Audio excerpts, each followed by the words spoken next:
네, 우리 하나님 말씀 마태복음 9장 9절부터 13절까지의 말씀입니다.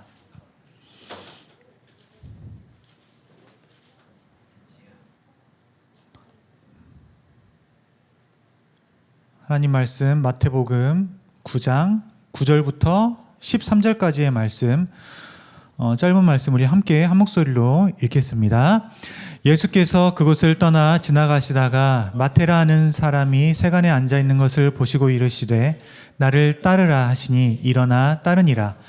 예수께서 마태의 집에서 앉아 음식을 잡수실 때에 많은 세리와 죄인들이 와서 예수와 그의 제자들과 함께 앉았더니 바리새인들이 보고 그의 제자들에게 이르되 어찌하여 너희 선생은 세리와 죄인들과 함께 잡수시느냐. 예수께서 들으시고 이르시되 건강한 자에게는 의사가 쓸데없고 병든 자에게라야 쓸데있느니라. 너희는 가서 내가 긍휼을 원하고 제사를 원하지 아니하노라 하신 뜻이 무엇인지 배우라. 나는 의인을 부르러 온 것이 아니요 죄인을 부르러 왔노라 하시니라. 아멘. 여러분, 우리가 내는 세금 있잖아요. 그 종류가 얼마나 많은지 아세요? 제가 설교를 준비하면서 검색을 해보니까 내야 하는 세금이 정말 많더라고요. 일단 세금은 크게 국세와 지방세로 나뉘게 되고요. 국세에는 뭐가 있냐? 부가세, 종합부동산세, 소득세, 상속세, 증여세, 인지세, 교육세, 뭐 이런 이런 세금들이 있습니다. 그리고 지방세는 취득세, 재산세, 자동차세, 주민세 등이 있어요. 등이 있다는 말은 더 있다는 말이죠. 네. 그리고 만약에 세법상의 의무를 위반하게 되면 그러면 또 가산세라는 세금을 또 냅니다. 우리나라가 세금을 참 많이 낸다고 참 유명하죠. 근데 소득세만 놓고 보잖아요. 소득세만 놓고 보면 아프리카 대륙에 있는 코트디부아르라는 나라가 있는데 그 나라는 60%를 낸대요. 소득세 60%. 엄청나죠? 그 다음이 핀란드예요. 소득세 56%입니다. 세율이 56%. 그리고 핀란드가 56%, 일본이 55%. 우리나라는 몇 프로냐면 45%예요. 전 세계 16위예요. 16위. 그러니까 그 사이에도 다른 나라들이 더 있습니다. 부가세만 놓고 보자라고 한다면 부가세는 우리나라가 10%잖아요. 근데 헝가리가 1등이에요. 27%예요. 우리나라는 10% 내는데 헝가리는 27%, 덴마크 25%, 영국, 프랑스가 20%, 네, 20%입니다. 이탈리아가 22%인가 그랬던 것 같아요. 저는 이 부가세, 종합소득세 이것만 내는 것도 참 마음이 불편해요. 너무 많이 내는 것 같다는 생각을 해요.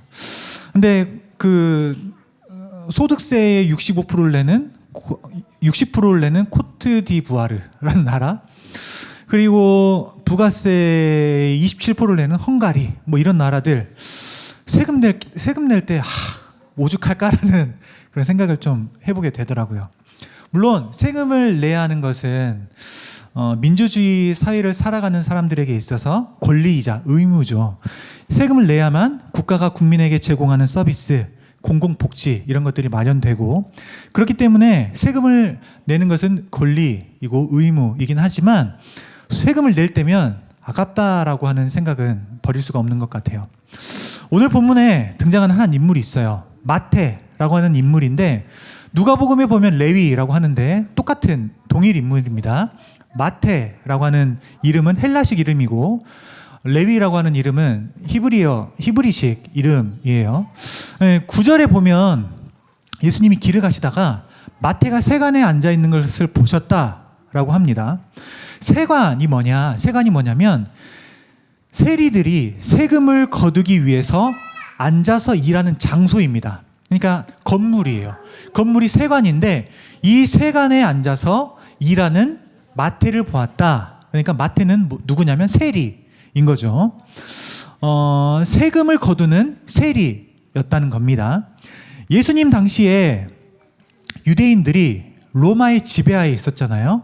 로마의 지배하에 있었는데 그렇기 때문에 유대인들은 로마에 세금을 내야 했어요. 네, 유대인들은 세금을 내는 게 어땠을까요? 세금을 내는 게 즐거웠을까요? 아니면 제가 그런 것처럼 마음이 좀 불편했을까요? 유대인들은 로마에 세금을 내는 게 불편했어요. 왜 불편했냐? 먼저는 이런 이유가 있었습니다. 유대인들이 세금을 내는 그 불편한 이유, 어떤 생각이 있었냐면 자신들은 유일신 여호와 하나님만 섬긴다 라고 하는데, 그러면 이 예물을 바친다라고 하는 것은 하나님께만 바쳐져야 되는 거예요. 근데 로마 황제에게 세금을 낸다? 이거는 뭔가 로마 황제를 하나님과 동등한 위치에 올려두는 것과 같은 그런 생각이 있었어요. 그래서 실제로 유대인들은 로마 황제에게 세금을 내는 것에 있어서 거부를 했던 그런 극단적인 사람들이 있었다라고 합니다. 그래서 불편했던 거예요. 그리고 또 하나의 이유가 무엇이었냐면 너무나 과중하고 억압적인 세금을 바쳐야 했기 때문에, 내야 했기 때문에 그게 불편했다라는 겁니다. 유대인들은 공식적으로 로마에게 인두세, 그리고 토지세, 소득세를 내야 했습니다. 인두세가 뭐냐면 사람 머릿수만큼 내는 세금이었고, 토지세가 뭐였냐면 토지를 갖고 있으면 내는 세금이었고, 소득세는 말 그대로 소득에 따라서 내는 세금이었습니다. 이게 공식적으로 내는 세금이었어요. 이것만 해도 너무나 과중한데, 그런데 문제가 뭐였냐면 세금을 걷는 세리들이 세금 이외에 추가적인 세금을 더 부과를 해서 걷었다는 거예요. 예를 들면 어떤 세금들이 있었냐면 마차의 바퀴수만큼 내는 세금도 있었대요. 너무 황당하죠. 자동차 바퀴수만큼, 마차의 바퀴수만큼 내는 세금이 있었다고 해요. 이런 세금들을 누가 걷었냐면 세리들이 걷었대요. 비공식적인 이 세금은 사실 공식적으로 내는 세금은 로마 정부에 내고, 비공식적인 세금들, 이런 것들은 세리들이 가져갔다고 해요. 그러니까 부당한 이득을 그들이 취한 겁니다. 중요한 것은 이렇게 세리의 일을, 이 부당한 이득을 취하는 이런 일을 누가 했냐? 유대인이 했다는 거예요. 유대인. 로마 정부에 세금을 내는 것도 불편해요. 근데 이거를 걷는 사람이 있어야 할 거 아니에요. 이 걷는 사람이 유대인이었다. 세금을 내는 것도 불편한데 유대인이 유대인들의 세금을 걷었다. 그러니까 유대인들, 세금을 거치는 입장의 유대인들은 세금을 걷는 그 유대인들, 그 세리들을 아주 싫어했다는 거죠. 그래서 유대인들은 그 세리들을 매국노 취급을 했고 도둑놈이라고 생각을 했어요. 그리고 죄인 취급을 했습니다. 죄인이자 매국노이자 도둑, 이게 바로 그 당시의 세리였다는 거예요. 유대인들 사이에서는 이 세리는 이방인과 같이 여겨졌어요. 이방인. 그래서 그들은 성전에도 회당에도 들어갈 수가 없었고 유대인의 그 법정에도 세워질 수가 없었습니다. 그러니까 세리들은 당시에 부당이득을 취해서 많은 세금을 거둠으로 돈은 많았고 부유했지만 그런데 매우 외로웠을 거예요. 이런 사람이 누구냐? 오늘 본문에 등장하는 마태라는 사람인 거죠. 오늘 본문에서 예수님은 세관에 앉아있는 세리 마태를 부르시고 나를 따르라 말씀을 하셨습니다. 나를 따르라. 거기서 더 나아가서 마태의 집에 들어가셔서 음식을 잡수셨다라고 합니다. 근데 여기에 그치지 않고 거기에 많은 세리들 그리고 죄인들이 와서 예수님과 그의 제자들과 함께 앉아서 함께 잡수셨다는 거예요. 세리가 많았다라고 하는 것은 당연하겠죠. 왜냐하면 마태가 세리니까 당시에 다른 유대인들과 어울렸을 수 있겠습니까? 그게 아니겠죠. 그때 당시에 가버나움이라는 그 지역에 세리들이 모여 살았다고 하는데, 그러니까 마태의 그 친구들, 동료들, 세리들이 함께 와서 그 잔치에 참여했겠죠. 그래서 세리가 많았을 겁니다. 그리고 죄인들이 있었다라고 하는데 아마도 유대인들이 보기에 그 자리에 있는 세리들이 죄인이라는 점을 강조하기 위해서 그렇게 기록한 것 같아요. 유대 전통은 죄인을 이렇게 규정합니다. 부정한 행동을 한 자, 부정한 직업을 가진 자, 이방인, 그리고 그들과 접촉한 자. 그러니까 부정한 행동을 한 사람과 부정한 직업을 가진 사람과 이방인과 접촉한 자, 이들을 유대인들은 그들을 죄인이라고 규정을 한단 말이죠. 유대인들이 볼 때 세리들은 도둑놈이고 매국노이고 죄인 취급을 했기 때문에 이런 관점에서 보면 이 죄인들은 세리들을 가리키는 것 같습니다. 그런데 예수님이 세관에 앉아있는 세리 마태를 부르셔서 제자로 삼았고요. 그리고 세리들, 죄인들과 함께 음식을 먹는다? 이건 이해가 되지 않는 행동이었습니다. 이해가 되지 않아요. 그래서 11절에서 바리새인들이 말하죠. 어찌하여 너희 선생은 세리와 죄인들과 함께 잡수시느냐? 어떻게 바리새인들이 밥 먹는 그 식사 장소에 와서 간섭하는 거지? 라고 생각할 수 있어요. 우리 이제 예배 끝나고 중식 먹으면 이렇게 밀폐된 공간에서 함께 식사를 하는데, 당시에 팔레스타인의 그 집 구조는 지금의 그 구조와는 좀 다르다라고 생각을 하면 됩니다. 거리와 연결되는 그 입구가 있는데 그게 열려만 있으면 지나가는 사람들이 그 안뜰의 구조를 다 훤하게 볼 수 있었다라고 합니다. 그리고 또 문이 완전히 닫혀 있지 않잖아요. 그러면 지나가는 사람들, 그 마을을 지나다니는 사람들이 안을 들여다보거나 서서 구경을 하기도 했다고 해요. 당시에 예수님 당시에 팔레스타인의 그 배경이 그랬다는 거죠. 세리의 어떤 그 마태가 당시에 부를 많이 축적을 했겠고 경제적으로 여유가 있었기 때문에 집도 컸을 것이고 그 안뜰도 넓었을 것입니다. 그래서 예수님을 초청했던 그 장소는 꽤 넓었을 거예요. 그리고 바리새인들이 지나가면서 충분히 그 문이 열려 있으면 그 안을 충분히 들여다볼 수 있었을 것이고 그곳에서 말을 건넬 수도 있었다는 거죠. 실제로 말을 그렇게 건넸다고 하니까요. 예수님 당시의 사람들은 누군가와 함께 식사를 하면 그것은 그 부류와 그 부류의 사람으로 인정된다라고 생각을 했다고 합니다. 그래서 당시 사람들은 자기보다 더 높은 위치에 있는 사람들과 식사를 하려고 했다고 해요. 그리고 아랫사람들, 죄인들과는 식사를 안 하려고 했다고 합니다. 더군다나 죄인들은 부정한 사람들이었으니까 식사를 하는 것은 이해할 수 없는 행동이었죠. 그러니까 예수님께서 세리와 죄인들과 함께 음식을 드신다? 바리새인들은 도저히 이해가 가지 않았습니다. 바리새인들이 누굽니까? 유대인들을 헬라 문화에 동화시키려 하는 그 수리아의 정책에 반대해서 선민으로 성결하게 살자는 경건주의 운동을 시작한 집단이잖아요. 이 사람들이 바리새인들이란 말입니다. 헬라주의를 타파하고 율법 중심의 신앙을 회복해야 된다. 경건주의적인 생활을 우리가 해야 한다. 유대교의 그 부흥을 일으켜야 한다. 라고 주장했던 사람들. 그 사람들이 바리새인들이란 말입니다. 모세 율법을 따라서 엄격하게 경건 생활을 하고 신앙 위주의 삶을 살아야 한다. 라고 하는 사람들이 이 바리새인들이었단 말이죠. 이들은 세리와는 달리 유대인들에게 존경받는 사람들이었어요. 무엇보다 다른 사람들보다도 하나님의 백성으로 경건하게 살기 위해서 율법을 열심히 지켰던 사람들이잖아요. 그러니까 유대인들은 그들을 우러러 볼 수밖에 없는 높은 위치에 있는 사람들이었던 거죠.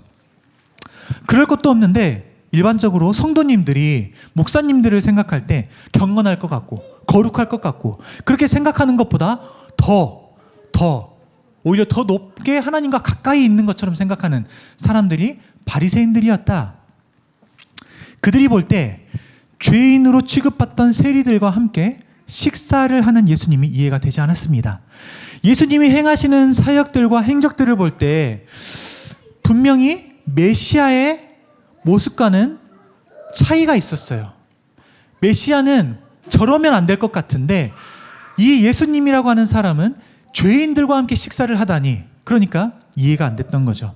바리새인들이 여기서 진짜 도대체 왜 예수님이 이 세리들과 죄인들과 함께 식사를 하느냐라고 진짜 궁금해서 물어본 게 아니라 사실은 바리새인들은 예수님을 정죄하기 위해서, 비판하기 위해서 지금 그렇게 비난조로 물어보고 있단 말이죠. 예수님께서 바리새인들의 말을 지금 들으셨습니다. 그리고 대답하십니다. 12절, 13절입니다. 예수께서 들으시고 이르시되 건강한 자에게는 의사가 쓸데없고 병든 자에게라야 쓸데 있느니라. 너희는 가서 긍휼을 원하고 제사를 원하지 아니하노라 하신 뜻이 무엇인지 배우라. 나는 의인을 부르러 온 것이 아니요 죄인을 부르러 왔노라 하시니라. 자, 건강한 자에게는 의사가 쓸데없다. 병든 자에게만 의사가 쓸데있다. 당연한 말이죠. 네, 당연한 말이에요. 아픈 사람이 병원 가고 의사가 쓸데 있잖아요. 건강한 사람은 의사한테 구직할 이유가 없거든요. 뭐 물론 건강검진 하겠지만 뭐 이런 당연한 말씀을 하시는 것일까? 사실 이 말씀은 의인이라고 자칭하는 바리새인들을 풍자하시는 겁니다. 여기서 건강한 자는 누구를 가리키냐면 바리새인을 가리키는 겁니다. 바리새인들은 자신을 지금 의인이라고 생각했고 하나님 앞에서 자신들은 정결하다고 생각했는데 그렇게 생각하는 그들을 가리켜서 건강한 자다라고 지금 말씀하시는 거죠. 반면에 병든 자라는 것은 바리새인들이 생각할 때 죄인이라고 생각하는 자들입니다. 바리새인들 생각할 때 오늘 본문에서 누구를 가리키죠? 예수님과 함께 식사하는 자들, 세리들, 죄인들. 그러면 의사는 누굽니까? 예수님인 거예요. 그러면 바리새인들에게는 예수님이 필요 없고 세리들에게는 예수님이 필요하구나 이 말입니까? 그게 아니죠. 이들의 차이가 무엇인지 아십니까? 건강한 자, 그러니까 스스로 자신을 향하여 의롭다고 생각하고 정결하다고 생각하는 그들은 스스로 의인이라고 생각하기에 하나님의 은혜가 필요 없는 겁니다. 의사가 쓸 데가 없는 거예요. 자신은 그냥 경건하다고 생각하고 의롭다고 생각하기 때문에. 그러니까 사실은 그들도 예수님이 필요합니다. 그런데 스스로를 의인이라고 생각하기 때문에 예수님이 쓸데없는 분이 되어버리는 거죠. 반대로 병든 자, 그러니까 죄인이라고 칭함받는 자들, 누가 보더라도 당시에 죄인이라고 일컬음 받는 자들, 그들은 자신이 죄인이라고 생각하고 하나님의 은혜를 필요로 하는 자들이었다는 겁니다. 의사가 쓸데 있다는 거예요. 예수님이 아니면 안 되는 거예요.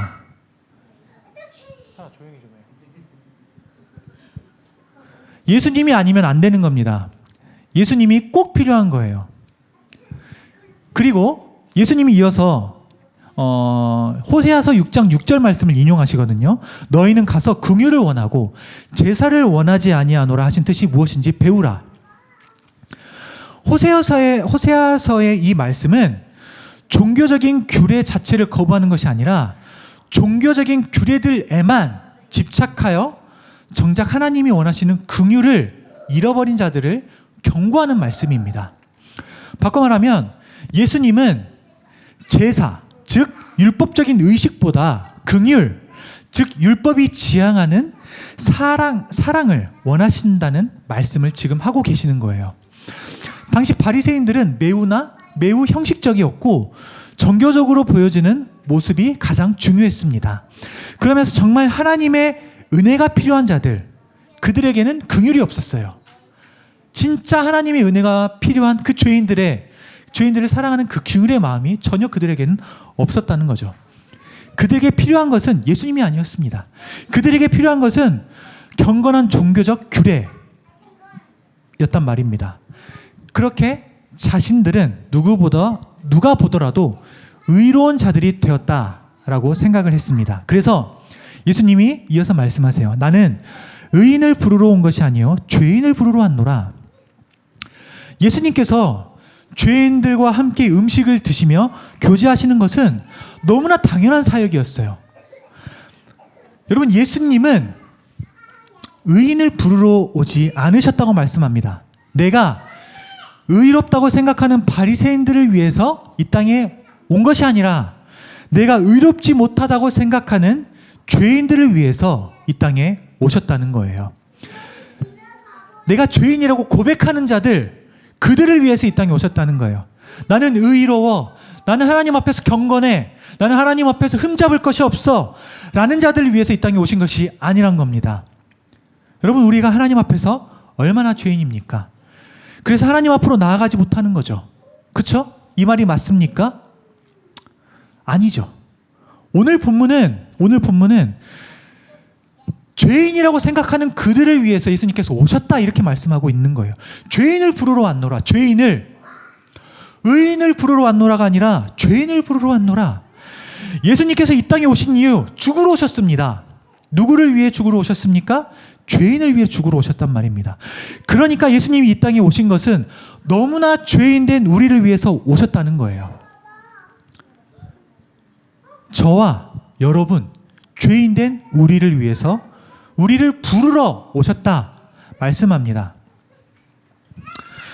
작년에 하나님의 부르심을 받아서 소천하신 저희 할머니 이야기를 잠깐 하려고 하는데, 할머니는 젊어서부터 예수를 믿으셨고 우리 집안에서 처음 예수를 믿으셔서 평생 동안 예수님을 믿고 사셨습니다. 그리고 당시에 할머니가 젊으셨을 때부터 하나님 부르시기 전까지 꽤 규모가 있는 교회, 한 교회만 계속해서 섬기셨는데 출석하셨죠.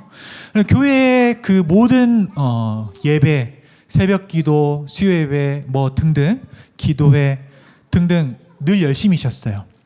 그러니까 전도도 당연히 열심히셨습니다.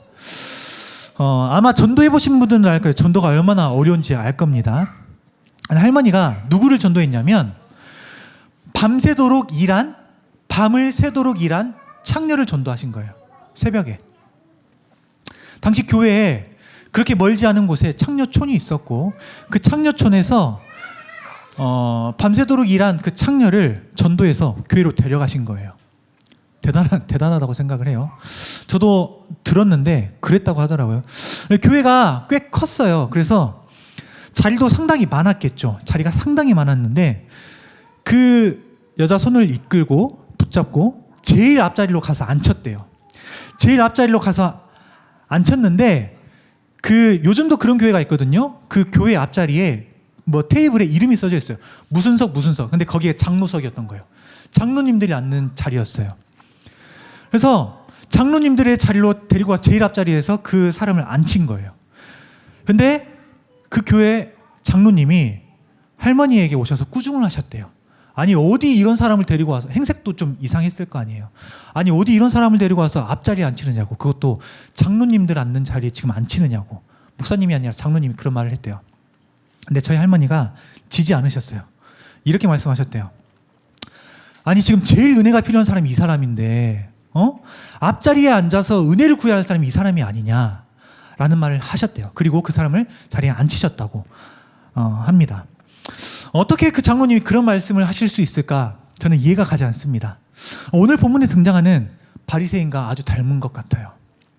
반대로 누가 봐도 행색이 이상한 그 창녀, 다른 사람들이 볼 때 죄인이라고 일컬을 만큼 그 여자, 그 죄인이라고 일컬음을 받을 만한 그 여자는 당시에 세리들, 죄인들이라고 취급받는 사람들이 예수님이 필요했던 것처럼 정말로 예수님이 필요하지 않았을까? 예수님은 다른 성도들보다 높은 위치에 있는 것처럼 행동하고 창녀를 업신여기는 자신을 의인이라고 생각하는 그 장로님을 부르러 오셨다기보다 누가 봐도 죄인이라고 여겨지는 그 창녀를 부르러 오셨을 거라고 생각을 합니다. 여러분, 예수님은 죄인을 부르러 오셨습니다. 이 세상에 의인만이 있었다면 예수님이 굳이 이 땅에 오셨을까요? 굳이 이 땅에 오셔서 십자가에 달려서 죽으셔야만 했을까요? 예수님은 이 세상에 오셨고 죄인을 부르러 이 땅에 오셨다 말씀하셨고 그 죄인들을 위하여 십자가에 달리셨다 말씀하셨습니다. 그 죄인이 우리 아닙니까? 우리가 예수 그리스도를 믿는다면 의롭다 칭함을 받습니다. 이게 칭의입니다. 사실 의롭지 않지만 의롭다고 칭해 주십니다. 이게 칭의죠. 그러면 정말 우리가 의로운 자들이기에 더 이상 죄인이 아니고 죄를 지어도 상관이 없습니까? 그렇게 주장하는 이단이 구원파죠. 상관없습니다. 자, 칭의, 즉 우리가 예수님의 십자가 사건으로 말미암아 예수님의 그 의의가 우리에게 전가됐을 뿐입니다. 우리는 의롭지 않지만 예수님의 의의가 전가된 거예요. 그러니까 하나님 앞에 설 때 여전히 우리는 부끄러운 죄인이라는 것을 고백할 수밖에 없는 겁니다. 하나님은 본질적으로 거룩하신 분이시고 우리와 본질적으로 다르시기 때문에 하나님 앞에 서면 그 의가 전가되었어도 우리는 하나님 앞에 나는 죄인입니다라는 고백밖에 할 수 없는 게 우리란 말입니다. 그런데 그런 하나님이 본질적으로 거룩하시니까 우리가 하나님 앞에 어떻게 나아갈 수 있을까 고민하고 죄를 짓는 내가 어떻게 하나님 앞으로 나아가지? 죄를 지었기 때문에 하나님 나를 미워하실 거야. 하나님이 나를 싫어하실 거야. 하나님 앞에서 내가 죄인의 모습을 가지고 어떻게 나아갈 수 있지? 내가 조금이라도 더 교회에서 봉사하고, 조금이라도 더 헌금하고, 조금 더 하나님의 말씀을 읽고, 조금 더 기도의 자리로 나아가서 내가 하나님 앞에서 조금 더 괜찮은 모습이 될 때 하나님 앞으로 나아갈 수 있는 명분이 생기겠지. 그거 아니죠. 그게 아니란 거예요. 하나님은 우리가 죄인이기 때문에, 하나님 내가 면목 없지만, 하나님 내가 정말 부끄럽지만, 하나님 내가 정말 죄송하지만 내가 죄인이니까, 그러니까 하나님 앞으로 나아갑니다. 하나님 저를 용서해 주세요. 제가 죄인이에요. 이렇게 고백하는 자들을 하나님이 부르신다고요. 그런 자들을 위해서 이 땅에 오셨다고요. 내가 죄인이기 때문에 하나님 앞에 어떻게 나아갈까? 내가 조금 더 하나님 앞에서 선하게 살아야지, 이게 아니라 하나님 제가 오늘 또 죄를 지었는데 그렇기 때문에, 죄인이기 때문에 하나님 앞으로 나아갑니다. 하나님 그걸 원하신다고요. 또 나는 의인이야, 나는 예수님을 믿어. 저 사람 예수님 안 믿네, 저 사람 죄인이야, 저 사람 불쌍해서 어떡하냐, 이게 아니라 하나님 제가 죄인입니다, 저를 불쌍히 여기소서. 이 고백을 하나님께서 원하신다고요. 그런 고백이 우리에게 있어야 할 것 같습니다. 죄인을 부르러 오신 예수님, 의인이 아닌 죄인을 부르러 오신 예수님. 우리가 평생을 살면서 하나님 제가 죄인입니다, 평생을 살면서 하나님 앞에 끊임없이 죄를 짓겠지만, 그렇기 때문에 제가 하나님이 필요합니다, 예수님이 필요합니다, 하나님 저를 불쌍히 여기세요, 저를 불쌍히 여겨주세요 라는 고백과 함께 하나님 앞으로 나아가는 우리가 되면 좋겠습니다. 예수님은 죄인을 부르러 이 땅에 오셨습니다. 함께 기도하겠습니다.